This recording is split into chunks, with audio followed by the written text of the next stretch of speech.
This is the inside of the Swift Conqueror 645. If I firstly move to the main control panel, I can turn the 12 volt on just here. You'll see now that it's indicating that we're using the leisure battery and that we are connected to main supply. It's giving us the time here, the condition of the leisure battery, and at the bottom here it's just letting us know that this is a Sargent EC620 control panel. Up here we have awning light on and off. This can also be turned on and off on the key fobs. We then have the top dimmable lighting and then the isolator for the rest of the onboard lights. These can all be individually turned on and off on their own switches. Water pump on and off just here. We need the water pump on so we can get water out of the taps and fill the boiler if it has been drained down. All other information is then given via scrolling using the arrows. And if we go back to the beginning,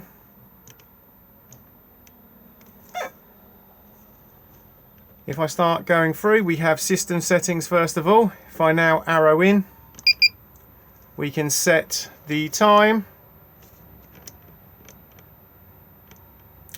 the day, and the date, month, year, etc.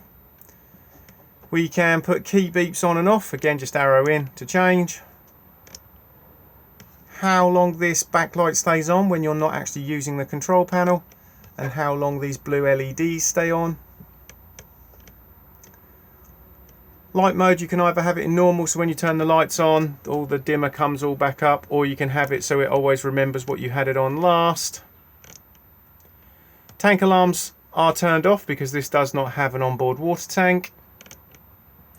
Bluetooth pair, so this is where you come to if you have downloaded the Swift Command app to be able to control all of this via Bluetooth.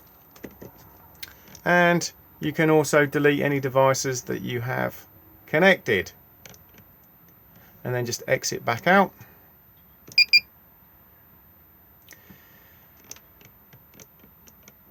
Next, after that, we have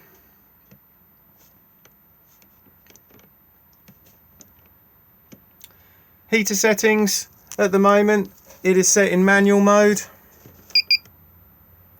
You can change it to put it onto app if you wish, if you are going to be using the Swift Command app. We then have dimmer levels for this lighting. So as you can see, I've now dimmed it down, and then I can vary the brightness just by pressing here. Internal temperature, AC limiter. So this control panel has an AC limiter built into it. You'll see at the moment with having the lights on, we are using 1.6 amps. If I now arrow in, if you know how many amps the site is that you are on, you can select it on here, and then it will limit the power usage. So if you plug in something that's going to exceed the limit, it will not work until you turn something else off. Select battery. We cannot do this, we're not in a motorhome, we're in a caravan, so we only have one battery. What the solar panel is doing, obviously we don't have a vehicle battery, and you can see that the leisure battery is charging at the moment as we're connected to mains electricity, and then we end up back at the beginning again. If we now move across to the control panel for the heating and hot water system, we turn it on just here, and then on initial startup it will give you an internal temperature and again let you know if you have main supply connected. If I now press menu, it will bring up its basic functions. So up the top here we have the thermostat for the heating. Literally just plus and minus, pick whatever temperature you would like it inside the caravan. After that we then have a shower head, and this is for hot water. So currently hot water is off. If I press plus, I can turn hot water on, and if I press it again, I can perform a boost on the boiler. The boost was mainly designed for if there's going to be more than one of you having showers in quick succession of each other, or if you just want hot water very quickly. If you do perform the boost and the heating is running, it will turn the heating off as it needs to use that extra power. So even though I've now turned the heating on and the hot water, the system hasn't actually fired up yet because we need to give it a power source. So because I'm currently connected to main supply, I can now run it off the mains, and that is what this one here is for. So if I now press plus, I can run it on 1 kilowatts, 2 kilowatts, or 3 kilowatts. So this is all just dependent on the ampage of the site that you're on. If we don't have main supply, we can run on gas, and if we have both power sources available to us, we can run in dual fuel. Whenever the heating is in operation, you will get this little circle just here, just indicating that the circulation pump is flowing the fluid round through all of the radiators.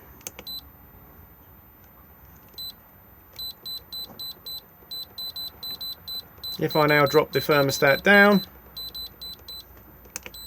you will now see it's disappeared because it's now set at a cooler temperature than what it actually is inside the caravan. Next, if I press here, we will go into the settings menu. So firstly, we just have set the clock, set the day of the week, etc. We then have night mode. So if you're going to be using night mode, just turn it on and off up here. Set the temperature you would like it to be for that period. Again, just literally just plus and minus. Set when you would like night mode to begin, and if it's for all days of the week or just individual. And then when you would like night mode to finish. You can invert the backlight just here, so this screen goes to black and the writing goes to white. And you can also tell the boiler that you do not want any hot water throughout that period. This is very handy, especially if you are wild camping, so you're not wasting gas heating hot water whilst you're asleep. Next we have a picture of a sun, and this is virtually the same again, but just for the daytime.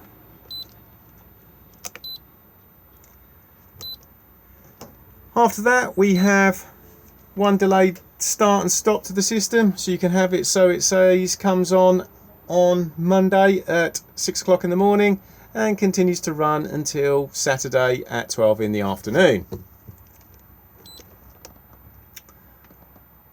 Prioritise is what the system prioritises in using when in that dual fuel mode.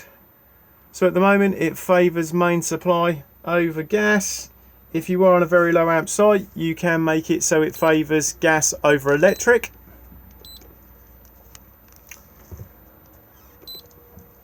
Temperature offset for the onboard thermostat. If you don't think it's quite correct, you can just slightly adjust it.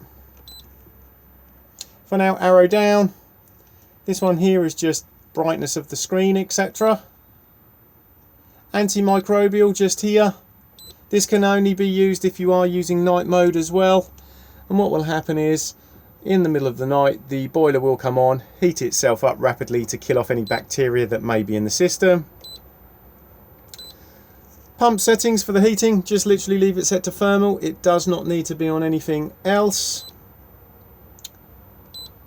Key beeps on and off. Language, external start, you don't need to worry about that on this particular one, because if you do want to control it via an app, it can all be done through the Swift Command app. These ones are not used on this particular model, and we don't need to use this one either because we have the AC limiter built in already.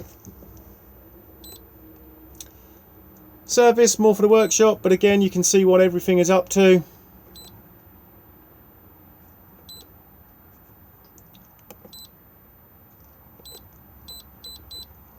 and then turn the system back off, just like so. If I now come to the bench seat just here and remove the cushions, and I now just lift up here, you will see that we have the Aldi boiler just here, and then we have the drain down valve for it just here. So to drain the boiler down for travel or winterization, it's all just done on the yellow lever here. Firstly, make sure that the water pump is turned off,